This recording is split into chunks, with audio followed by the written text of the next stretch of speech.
And what's up, family? Welcome back to another video episode installment of Metaphysics on Your Mind. Last video we were talking about, we were kind of getting into Revelation, and we're gonna continue with that because there's a lot in there. And what we're gonna do, we're gonna read. I think we're going to do Revelation 2. Anyway, I'll check it in a second. But we're going to read through it and just kind of stop as we read through it. Of course, you know I use the King James Version because it is the closest that we have in English to the earlier manuscripts that were, in Hebrew or Aramaic and Greek. The later paraphrase versions, personally, I find that the meaning or the mystical meaning often gets obscured when you try to kind of condense something into something that's just readily readable, but may not necessarily be conveying like I said, the mystery of each of these verses. But anyway, that's my thing. So sometimes that old English, ye and this and that and the other for people is difficult for them to get through. But like I said, just try to slog it out if you can, because all the the mystery, right? The layers are there. It just takes a bit of diligence, shall we say, to kind of wade through it. So anyway, let's pick up where we left off. And what we're going to do is, we're going to start from Revelation 1 verse 9. We went over a little bit of this in the last one. We talked about where Satan's seat was, which was what we said was that was symbolic of the church of Pergamos or whatever. The third church mentioned in here, we said was in fact the third chakra from, in the lower three chakras, the third chakra, the solar plexus or navel chakra, is what we were saying that it was actually referring to. But let's dig back into it, and I think again we'll stop and we'll kind of explore the context of what we're reading in a way that I think will be helpful, especially for people who, when you read this, a lot of this, it's obscure. So obviously the easiest thing to do is to read it literally. And that doesn't necessarily mean you're going to take much of a meaning away from it, or at least the meaning that is attempting to be conveyed. Before we get into it, this is again kind of a object lesson in a way for us, in that this change to, as we spoke about, the age of Aquarius, which is we're going to say is in Revelation, the revealing, where the veil that's been up for thousands of years begins to be taken down, and we begin to see things that we didn't see before, or we begin to see things in a different way.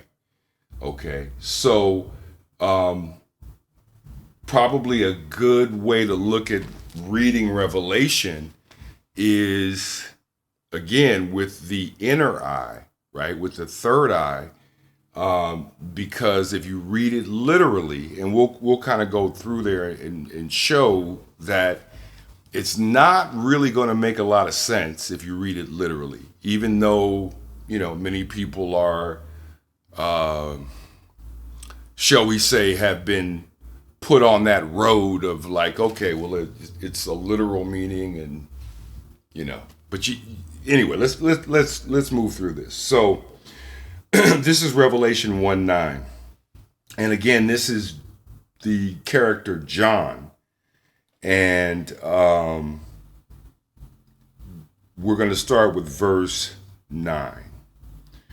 I, John, who also am your brother and companion in tribulation and in the kingdom and the patience of Jesus Christ, was in the isle that is called Patmos for the word of God and for the testimony of Jesus Christ. All right, so we're going to stop right there. So there's John, who is our brother, or, at least per this particular verse, a companion in tribulation in the kingdom and the patience of Jesus Christ. Okay, so what we're going to propose, because again, what we're saying is that, or what we're proposing is that much of what's in this book, and specifically what's in the book of Revelation, is also an articulation of meditation, of what's happening within, and that it is symbolized, okay, in the following verses. So once we look at when it says the kingdom and the patience of Jesus Christ, we're going to come back to that, and the Isle of Patmos. Remember, in meditation, as we've discussed, you are separating from the ego mind. You are separating from the thoughts of the mind, okay? That is the purpose of the watching or no thought, or, you could even say empty mind meditation, even though that, you're not going to be able to empty your mind. It's about where your attention and your focus is. So Patmos, we're going to propose this isle that we'll just say it's not just an isle that John was exiled to, as the story goes. We're going to say also that when you separate in meditation, right, you become an island, right? You're separate. You're separating from the flesh, okay? So if we look at this, whether you accept it this way or not, if you can look at it, as we talked about the theater of the mind, in a way that this is an internal happening that's externalized, okay, then I think we begin to see, okay, why was it an island that this was written from? And, we'll see some synchronicities. Okay. Revelation 1:10, I was in the Spirit on the Lord's day and heard behind me a great voice as of a trumpet, saying, I am Alpha and Omega, the first and the last, and what thou seest, write in a book, and send it unto the 7 churches which are in Asia. So we went through that in the previous video about Ephesus and Smyrna and Pergamos and Thyatira and Sardis and Philadelphia and Laodicea, right? So let's just go back to, I was in the Spirit on the Lord's day. Now, are we talking about an actual day? The Lord's day, we know that there are religions that look at, Sunday as the Lord's day or Saturday as the Lord's day,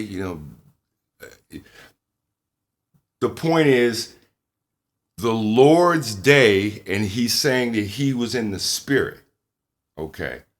Now, what we're going to propose, if we go back to Genesis, that everything was supposedly created in 6 days, and on the 7th day, God rested. Well, in the Kundalini, in the chakra system, okay, when you return, and we're going to get into this, but let's just kind of run through it. When you return the oil from the root back up to the brain, to the cerebrum, okay, that 7th chakra or crown chakra is where you make contact, shall we say, with the divine. And the only way you can make that kind of contact, okay, that this particular kind of contact, is that you are taking no thought, you are watching, you are not thinking, you are not in your emotions. In other words, you are at rest. Another way that we described it was neutral. The engine's revving, but as long as it's not in gear, it's not moving, okay? As symbolic of that, okay? The seventh day when God rested, okay, and we're going to be able to tie the creation even into the Kundalini, but that's further down the line. The seventh day of rest is also the seventh chakra, where you are at complete rest. If you are basically lighting up what we call the crown chakra. You have the third eye, which is the pineal gland connection, and then we have the crown chakra, the seventh. Some people will say the pineal is the seventh, and the crown is the sixth, and so on and so forth. The point is, these upper two chakras, the sixth and the seventh, or the third eye, and the crown chakra. The crown chakra, we're just going to say, is what was being referred to as the seventh day. It's the day of rest. It's the time of rest. What does Noah mean? Remember we talked about Noah? The name Noah means rest. We said in meditation, you are at rest, okay? In other words, you're not buying and selling. That doesn't mean in a physical church or a physical whatever place, temple or whatever. What buying and selling on the Sabbath means thinking, working. If you're thinking, if you're plotting, if you're scheming, if you're emoting, that's working, and you're not supposed to work on the seventh day, the seventh chakra, the crown chakra. So it's not talking about an actual day, because again, the clue is that I was in the spirit. Well, how are you going to be in the spirit? That means that you have climbed up the ladder. As we said, you sealed on the backside with 7 seals. You've climbed up the ladder and you are at the point of rest. If you're connecting directly with the divine, right? You can't be buying and selling, and you can't work, nothing within thy gates. We're saying that those 12 gates of the, same as the 12 pairs of cranial nerves, those 12 gates and the 12 gates here, as above, so below. So on the 7th, that is when you rest. Okay? It's not talk. We're proposing. It doesn't mean an actual day. Okay? I was in the spirit. I've done my meditation. I've taken no thought. I've watched within myself. And I've waited, which is why it said the patience of Jesus Christ. That means when you're in the Christ consciousness, taking no thought, watching, okay? When you're in that consciousness, you are waiting for heaven to come down to you, shall we say, or you to merge with it, or the higher self, or God, or Allah, or however you want to phrase it, okay? You have to wait because you can't control it. There has to be a certain condition, or lack of a condition, shall we say, in the mind for this process to happen fully. So we're saying that in the spirit on the Lord's day is that John is referring to, hey man, I've rang the bell. I'm at the 7th chakra. I'm at rest. And now I am in the spirit. I am out of the flesh, and now I'm in the spirit. And that's how the rest of this book transpires, we propose. So let's read on. Revelation 1:11. Let's go back to 10. I was in the spirit on the Lord's day, and I heard behind me a great voice as of a trumpet, saying, I am Alpha and Omega, the first and the last, and what thou seest, write in a book and send it to the 7 churches, which are in Asia. We did that. We're going to go to 12 now. And I turned to see the voice that spake with me, and being turned, I saw 7 golden candlesticks. So he's in the spirit. And we said the spirit connects with the right hemisphere of the brain, which is why the words are righteousness, the right hand of God, the right hand of him. There's a reason. Because when it says right hand, it doesn't actually mean your right hand. It means the right hemisphere. Okay? That's what it's really referring to, right? Because we're talking about in effect, the merging of of your mind and shall we say the mind of God, for lack of a better word. Okay, so the right hand, automatically the east, as we talked about the rising sun, is indicating the spiritual, as opposed to the left hand, which is indicating the intellectual. Okay, and we talked about the north was the emotional and the south was the physical. But there's your distinction. Right?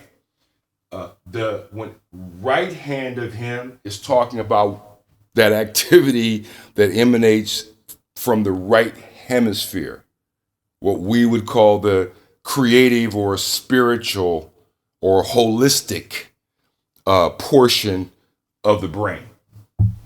Let's read on. 7 golden, I saw 7 golden candlesticks. What do we say that these things were called?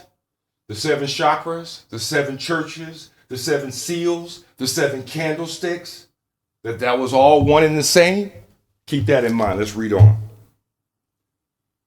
And in the midst of the 7 candlesticks, one like unto the Son of Man, clothed with, and there's some description here, but the point is, say in the midst of the 7 candlesticks, in the midst of it means that there's something happening in the midst of these chakras, these churches, these seals. There is a presence unto like the Son of Man. So, if we think about the sun in the sky, you could call that the Son of God. We know that Jesus or Yeshua was called the Son of God. And within you, we talked about the solar plexus energy. We talked about the fire that you have within that energy, that spirit is also referred to when it rises, the Son of Man. When you bring that energy, when you bring that solar energy up from the lower depths and you raise that up here, the sun rises, okay? The Son of Man. That's within, as well as the Son of God without, quote unquote. So again, you got to be fluid with this stuff because it doesn't just mean one thing, okay? That's the trick. It's written with levels in mind, okay? So let's read a little bit further, and we're probably going to break this up into another video or two and not try to knock all this out, but there's quite a bit here. But the trick is doing a line by line reading. We can see how subtle some of the wording is, which is why I like to stay away from the paraphrase versions that can spin the whole meaning on a dime. Okay, so here we go. And in the midst of the 7 candlesticks, we saw unto the Son of Man. Okay, now we're going to jump down to 116. And he had in his right hand 7 stars, and out of his mouth went a sharp 2-edged sword, and his countenance was as the sun shineth in his strength. And we know when it says right hand, 7 stars, again, another reference to the spiritual, the right hemisphere, the right side, the side of righteousness, symbolically, and the 7 stars. So now these chakras, these churches, these seals are also referred to as the 7 stars. Okay, and we know also that there are, for lack of a better word, 7 stars that the ancient man could see with the naked eye, were Sun, Moon, Mercury, Venus, Mars, Jupiter, Saturn. Those technically are planets or whatever, or luminaries. But the point is there's a consistent thread between as above, so below. There are correspondences all throughout creation. All right, so let's read on a little further, and then we're going to wrap this up. This is 117. And when I saw him, I fell at his feet as dead. What do we say happens in meditation? You are basically the sacrifice of the ram. You are basically, there is a shedding of blood, and there is a symbolic death of the flesh as symbolized by the ram, right? The cerebrum, you're shutting off the connection, right? The ego mind is being shut out of the garden because you're trying to get into the garden. The seventh day, the seventh chakra, that's where the garden is. That's from whence you actually came, your soul, not your flesh. That's why the flesh can't enter. Okay? Let's go a little further. And it says, he fell at his feet as dead, and he laid his right hand upon me, saying unto me, fear not, I am the first and the last. I am he that liveth and was dead, and behold, I am alive forevermore. Amen. And have the keys of hell and of death. Okay. So once again, he said he laid his right hand upon me. Again, that's indicating we are in the spiritual terrain. The right hand, the east side, the righteous aspect, as opposed to the rational or the logical or the, ego mind or whatever. Okay. So we're going to tie this down and we'll come back with another one. But the point is, as we're reading in this, and again, if you kind of look within, it makes a lot of sense, because there